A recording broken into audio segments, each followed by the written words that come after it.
Olá, boa tarde a todas, todos, todes que estão nos acompanhando nesse dia 30 de outubro de 2025. É mais um dia muito importante de luta dos servidores públicos federais.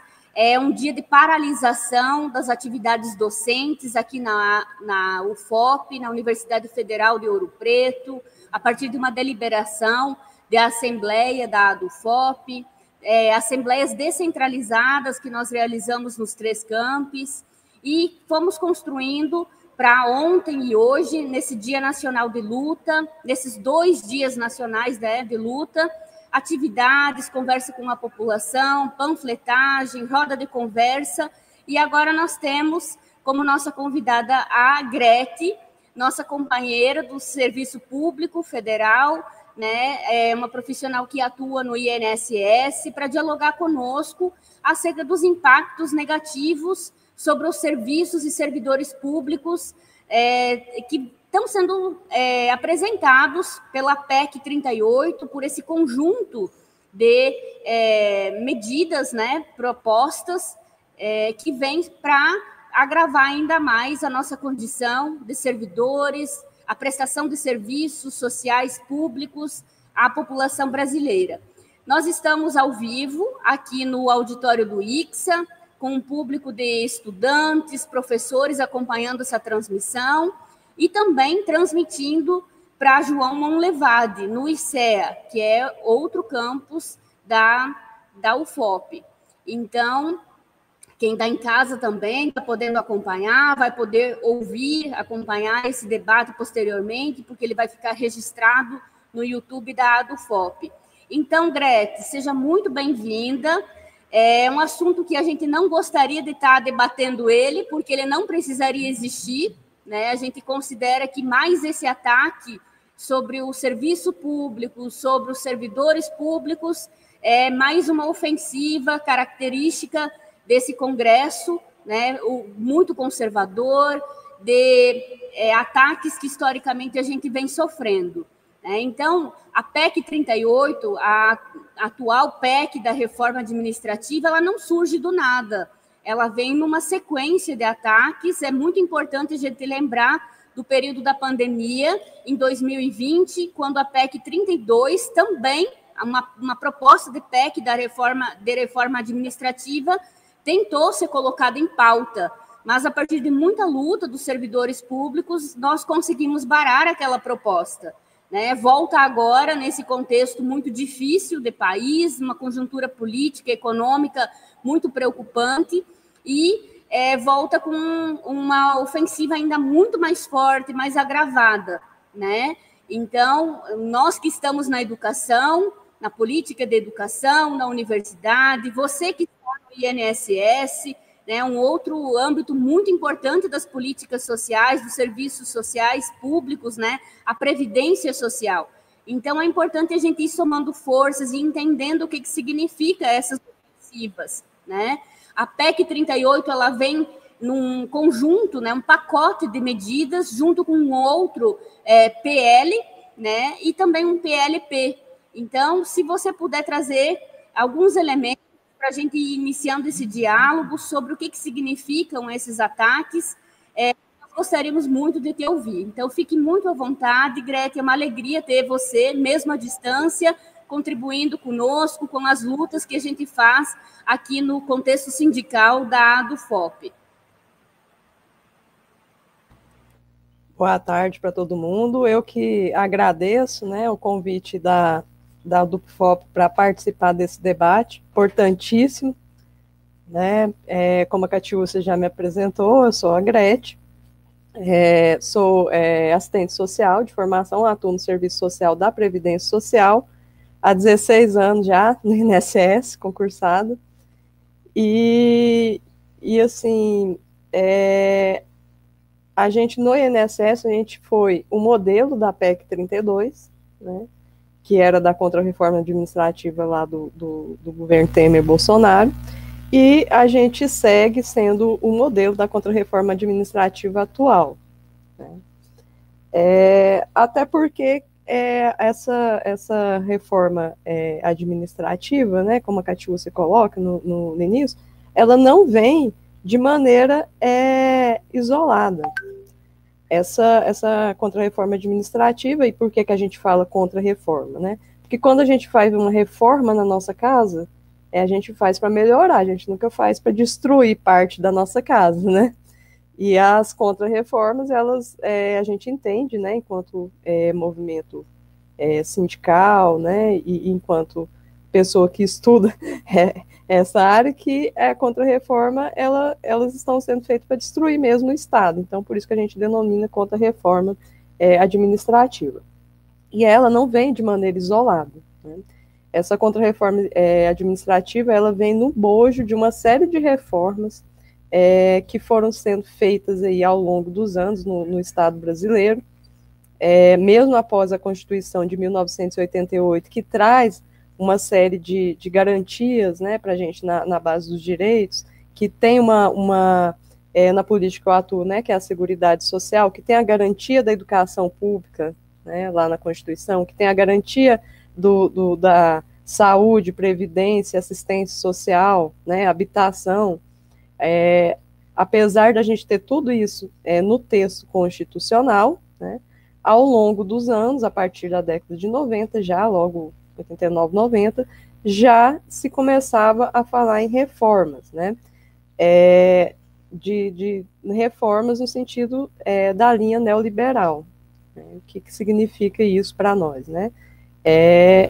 A corrente, né, neoliberal, a ideologia neoliberal, ela prega Estado mínimo para os trabalhadores e máximo para a manutenção dos lucros, né, de alguns. Então, ela já vem nesse bojo, então, já se anuncia que não seriam reformas boas para a classe trabalhadora. E aí, recentemente, né, que é uma questão que tem que ser analisada em conjunto, a gente teve contra-reformas da Previdência em vários momentos aí nesse período, né, e a última contra-reforma da Previdência Social, que vem retirando, né, todas as reformas que foram feitas na Previdência Social, elas atingiram também em cheio os trabalhadores do serviço público, né, em 2003 a gente teve reforma, aí depois, mais para frente, veio a criação do FUNPRESP, né, que é já uma forma de alteração profunda no regime jurídico único dos servidores, né, com a aposentadoria complementar e o teto previdenciário, né, e um fundo que a gente não sabe para onde vai o dinheiro, né, vocês acompanharem no rombo das Americanas,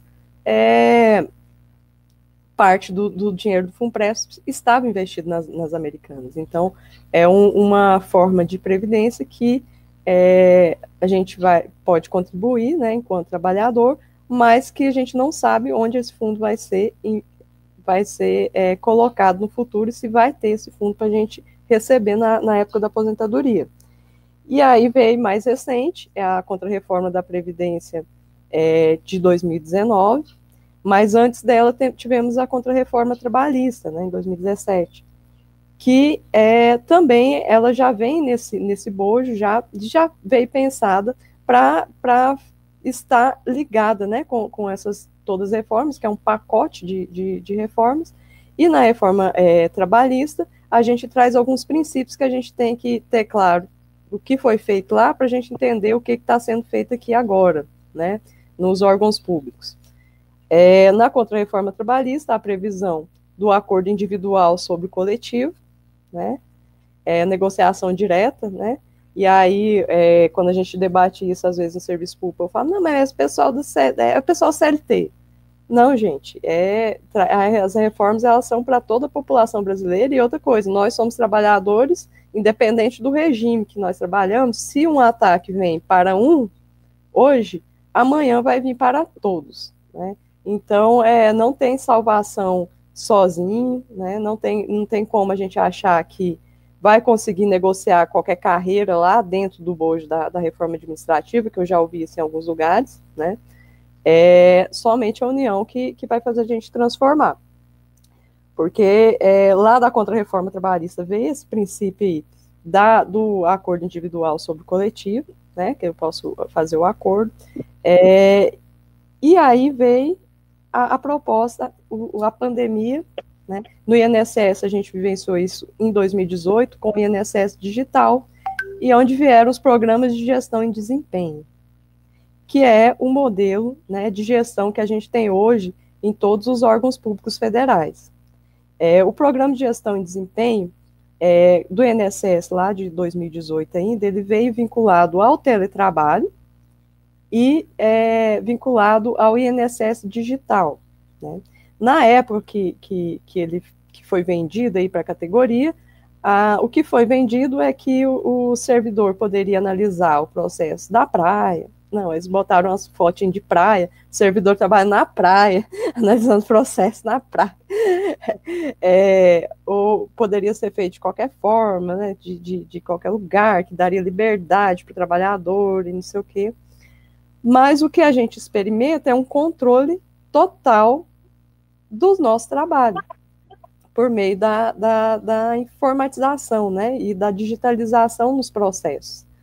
Então, o que vem ocorrendo hoje, a gente já está na execução da Contra-Reforma Administrativa, né, e no Serviço Público Federal, a partir da IN 24, do MGI, que é do atual governo, já piora, já estende esses programas de gestão e desempenho, que no INSS já era ruim, estende para todos os órgãos do Serviço Público Federal, que ficam submetidos a isso, e lá na IN 24 já traz muito do que se pensa nesse texto aí da Contra-Reforma Administrativa que é apresentado no Congresso hoje, e também da proposta da Contra-Reforma Administrativa que foi apresentado lá no 2020.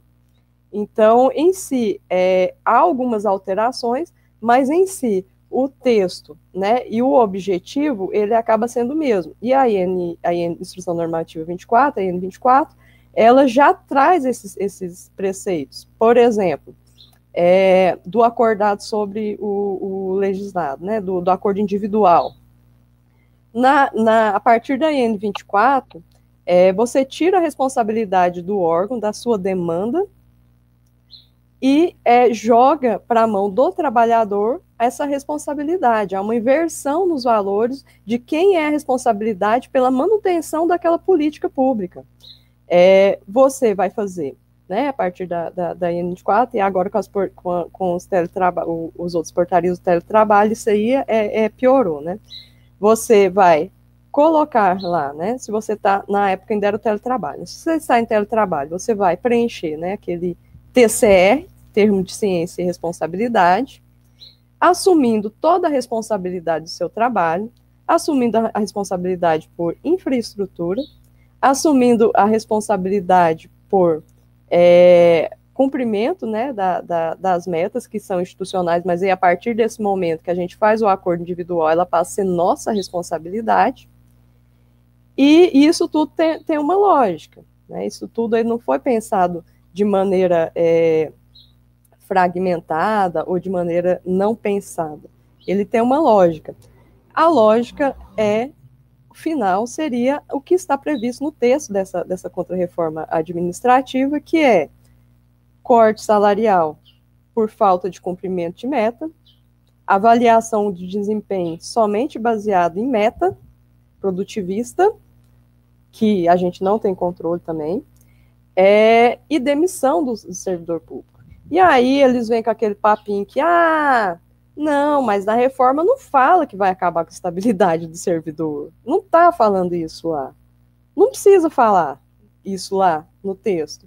A partir do momento em que você pode ser demitido por realizar seu trabalho, mesmo sem condições, né, como você faz um acordo individual, falando tudo isso, você perdeu a estabilidade. Acabou. Hora nenhuma fala como é que os processos administrativos disciplinares, por exemplo, que é uma coisa que a gente tem direito, né, vão acontecer. No nosso caso aqui no INSS, a gente tem a GEDAS, que é a gratificação de desempenho, né, de atividade de seguro social. Nosso vencimento básico hoje, eu tô 16 anos, meu vencimento básico está em torno de R$ 1.800. Meu salário é R$ 1.800. O restante é todo formado por gratificação de desempenho. Desses, parte, né, 80% é da demanda institucional, 20% é minha, pela lei atual. Né? No entanto, o que a gente vê na reforma é que as carreiras que tem, porque nossa carreira é uma das piores que tem nesse aspecto, que a gratificação, quase toda nossa remuneração é gratificação. O salário eles não podem cortar, de fato, mas as gratificações podem. Né? E aí a gente já vê saindo normativos aqui, do MGI, saiu recentemente um normativo, falando da forma de avaliar, né? A gente tem um comitê de gestor da carreira aqui do Seguro Social, eu estou falando da minha categoria, porque é onde eu acompanho mais, né? A carreira aqui do Seguro Social, a gente tem um comitê gestor de carreira, né? Só que as mudanças no que se refere à carreira do Seguro Social, até a própria forma de apuração da nossa nosso desempenho, né, nossa gratificação, que a gente tem avaliação a cada 4 meses, né, de desempenho aqui no INSS. Então, até a forma de avaliação do nosso desempenho está sendo mudada sem alteração da lei. Então, já tem normativo hoje no INSS, por exemplo, falando o seguinte, que se a gente não cumprir a meta tal, não cumprir a pontuação que eles estabelecem para a gente, né, a gente vai ter desconto salarial e vai ser encaminhado para a corregedoria.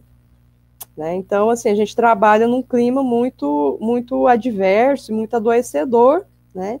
E essa também é a realidade hoje do serviço público, né? Como um todo. Nós estamos um passo à frente, porque a gente está desde lá de trás sendo um modelo para essa forma de gestão que foi, né, trazida lá do modelo bancário, né, da forma de organização do modelo bancário, e querem colocar dentro de políticas públicas, né, sobretudo no executivo. O executivo é o poder que é o que atende a população, né? O executivo é o responsável, né, quem trabalha no executivo, por, de fato, né, garantir o direito das pessoas. O direito à educação, o direito à previdência, o direito à saúde, o direito à assistência social, mas, de fato, é onde mais está tendo cortes. E é por que isso, né? Porque hoje, a gente, com esse processo de digitalização aí nos processos de trabalho, no INSS o que ocorreu? Uma desvinculação, em 2018 já, uma desvinculação da nossa capacidade de atendimento, né, do número de servidores, do número de requerimentos. O que isso significa? Que a fila do INSS nunca vai acabar, por exemplo. Por quê? Porque a gente tem uma demanda, né, um número de servidor que nunca vai ser o suficiente para manutenção, né, mantendo o serviço funcionando de uma maneira digna, né, tanto para o trabalhador que está lá executando esse serviço, quanto para o trabalhador que precisa desse serviço. E aí, como que a melhor forma de você acabar com as políticas públicas, né, acabar com os direitos das pessoas sem alteração de lei, né, é acabando com o serviço. E a reforma administrativa, ela vem nesse bojo. Ela vem no sentido de privatizar, né, privatizar todo o serviço público. Lá, a garantia é de que 50% da mão de obra tenha que ser concursada, mas o restante pode ser contratado de outras formas. Aí bota um percentual lá para os cargos comissionados, né, ou de confiança, e o resto pode ser terceirizado. Lembrando que a reforma trabalhista, ela também traz outro princípio nesse sentido, porque antes a área fim do serviço público não poderia ser terceirizada, né? A área fim, a finalística, né, que é a que executa, que atende as pessoas. Hoje a área fim pode ser também terceirizada. E aí a reforma administrativa, ela normatiza isso aí, e aí a gente vai virar, né, o que já está virando aí a saúde, né? A gente vê aí educação municipal, tudo gerido por OS, né? A EBSERG também é um modelo, né, desse tipo de trabalho já dentro dos hospitais federais, é parte desse modelo de privatização aí do Estado que a gente vivencia hoje, né? E aí esse modelo de privatização e terceirização que a gente está enfrentando aí, ele com a reforma administrativa, ele tende a ficar agora constitucionalizado, porque o que a gente tem até hoje são normativas de vários órgãos, né, sobre os programas de gestão e desempenho, tem do MGI, inclusive a Esther Dweck fala que estava fazendo a reforma administrativa de maneira infralegal, infralegal e ilegal, inclusive, né, que está violando vários pontos da lei, né, só que está sendo feito da mesma forma. E a contrarreforma administrativa, ela vem para botar isso aí tudo na Constituição Federal, né? E aí vai acontecer o que aconteceu com a reforma trabalhista, a reforma da Previdência, aí vai estar no texto constitucional, a partir do texto constitucional é muito difícil a gente fazer a reversão de alguma coisa aí nesse aspecto, né? Deixa eu ver aqui, o que mais? Outro ponto que a gente tem que atentar aqui para a contrarreforma administrativa, além dessa parte da terceirização, da privatização, da demissão, né, é o diálogo que a gente vai ter que ter aqui com toda a população, né, porque parece que essa reforma administrativa, ela é feita, ela está sendo vendida como se fosse uma coisa para acabar com os direitos dos marajás, para acabar com os super salários, né? E aí eu acabei de declamar aqui meu super salário que eu recebo aqui no INSS. É igual toda a contra-reforma que eles fazem. Por exemplo, a contra-reforma trabalhista foi porque o número de desempregados estava muito alto. Mas quem criou esse estoque de reserva de desempregados antes da reforma trabalhista para justificar a reforma trabalhista? Foi o próprio Estado, foram as empresas demitindo, porque com uma reforma trabalhista você demite aquele trabalhador lá, né, cria um exército de desempregados, uma reserva grande de trabalhadores sem emprego, faz uma reforma, aí a partir do crescente número de desempregados, né, causa um caos social, né, por meio da mídia cumpre muito bem esse papel, causa o caos social, as pessoas começam a se preocupar, porque dependem do emprego para sobreviver, e aí eles colocam como salvação a contra-reforma trabalhista lá atrás, né? E o que a reforma trabalhista fez? A reforma trabalhista, ela já ajuda a acabar também com a previdência social, né? Porque é um desincentivo também ao emprego formal, né?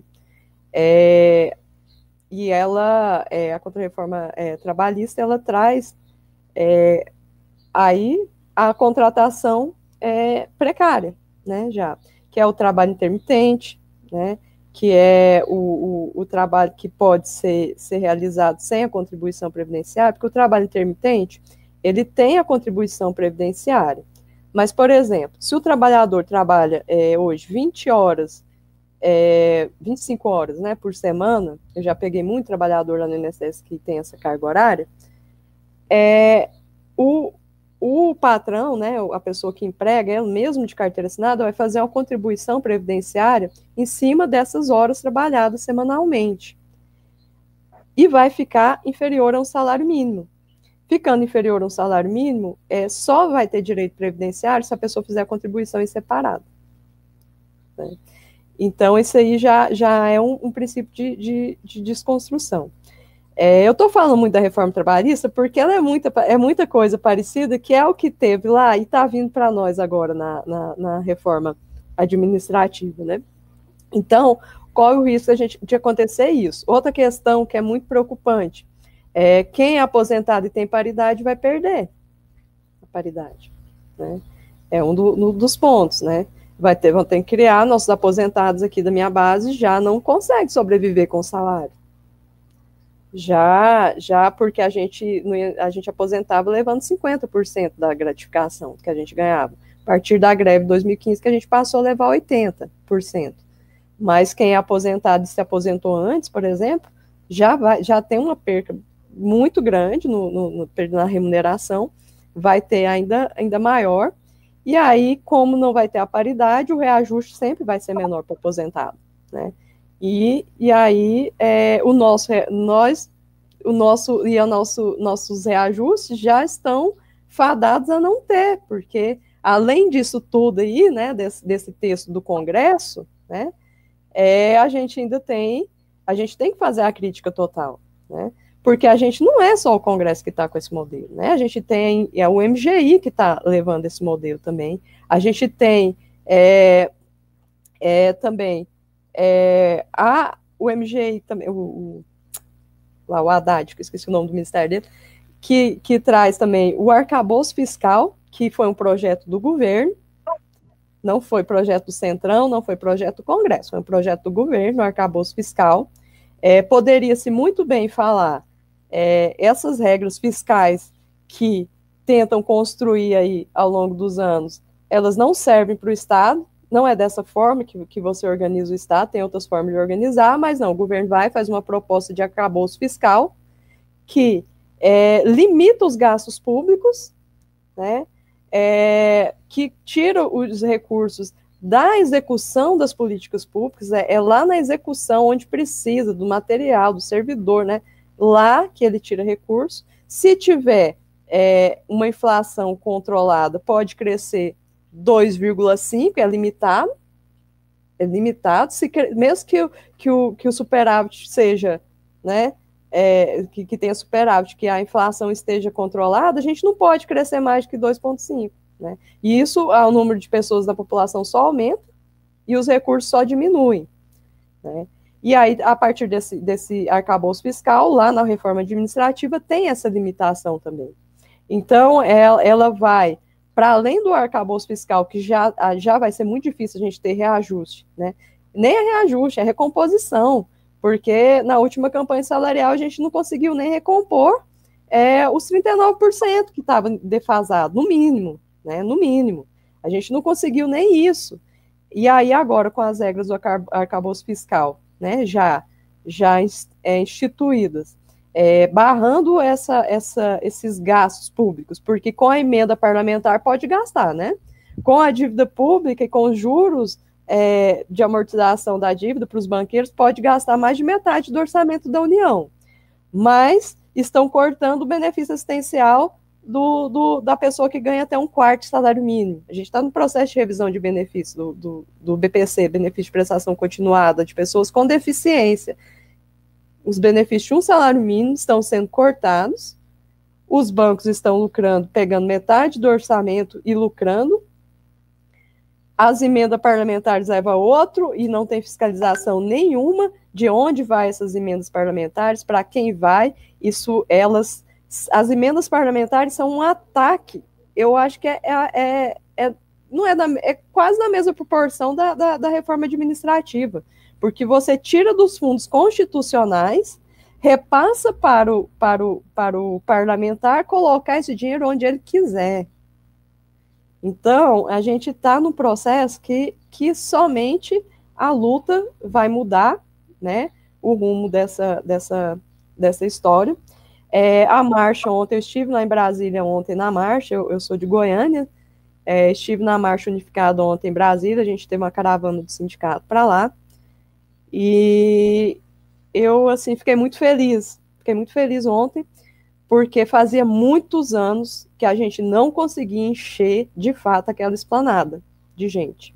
E ontem, mesmo com algumas centrais não chamando, né, de fato, a mobilização, a gente conseguiu encher lá a esplanada, conseguiu fazer barulho, conseguiu unificar parte, né, da nossa classe, mas é preciso, não podemos vacilar, né? Ontem à noite, a gente já teve notícias de que 12 dos parlamentares aqui tinham assinado a PEC, já retiraram, né, o nome, ainda não conseguimos derrotar totalmente, né, então, nos próximos dias, que a gente deve experimentar um acirramento nessas relações aí, de tentar conseguir assinaturas ou não, e aí a gente manter firme, né, organizados, para tentar barrar isso aí, porque é só na organização, e aí, lembrei agora, que eu estava até finalizando, mas eu lembrei agora do PLP, né, também, e do PLP, que vem junto com a PEC, né, a gente tem que estar organizado com todos os setores do serviço público e da sociedade civil, porque o PLP, né, e o PL que vem junto aí com a PEC, eles já estendem para os estados e municípios essa reforma administrativa. Né, ele já vai evitar, né, já vai dar de bandeja lá a forma para os governadores e para os prefeitos. E a gente sabe aí como é que é o perfil, né, dos políticos brasileiros, até porque a esquerda não tem nem condições, né, de concorrer a eleições, nem condições materiais, né. A gente concorre às eleições, a gente debate, mas quem tem um recurso e quem tem a máquina na mão e quem tem a própria forma de organização, né, da legislação, né, para participação no processo eleitoral, ele favorece uma classe, que não é a nossa. Colocar que somente nossa união e nossa luta que vai fazer mudar as coisas, né. Tivemos o exemplo lá na PEC da bandidagem, né, e agora, ontem, né, a gente teve outro exemplo e a gente tem que ampliar essa luta. Uma das questões que é trazida é a questão do RJU mesmo, né? Se você não tem entrada mais de pessoas no regime jurídico único, porque a intenção mesmo é deixar um regime geral, não vai ter dinheiro para pagar quem vai se aposentando, né? Porque se não tem entrada, não tem saída, né? E aí eu gostaria de falar um pouco aqui do meu estado. Eu estou no estado de Goiás, o estado do Caiado, né? Então, não é muito diferente de Minas Gerais, né?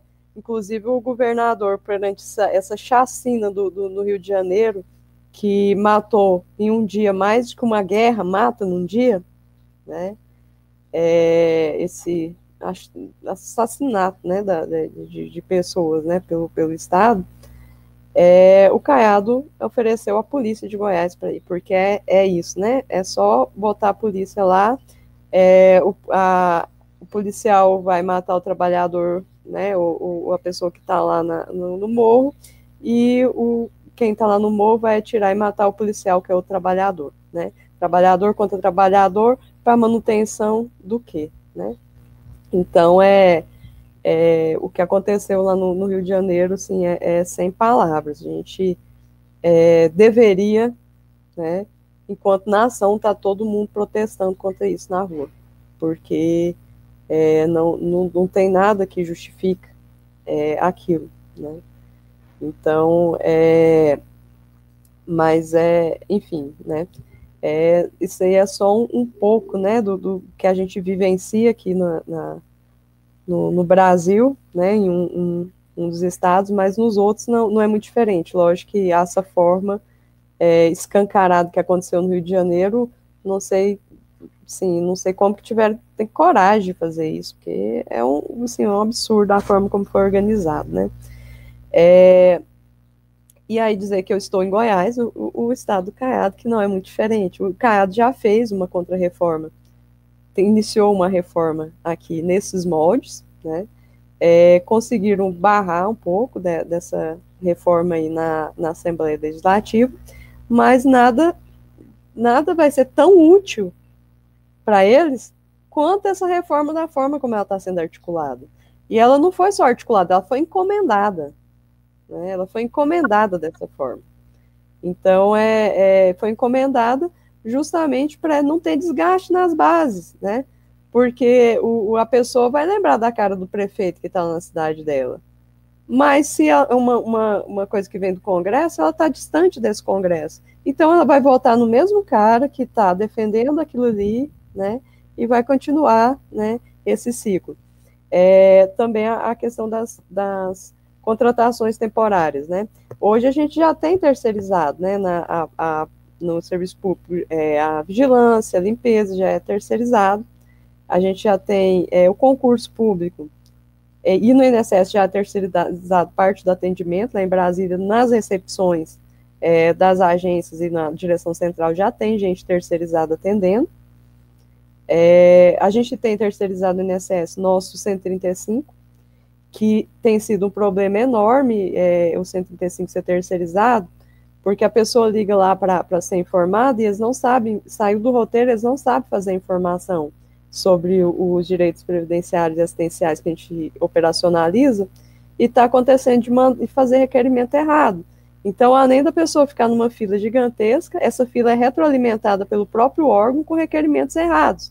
Você imagina, se faz um requerimento, eu pego muito caso lá, a pessoa tem qualidade segurada da Previdência, chega lá para mim com benefício assistencial.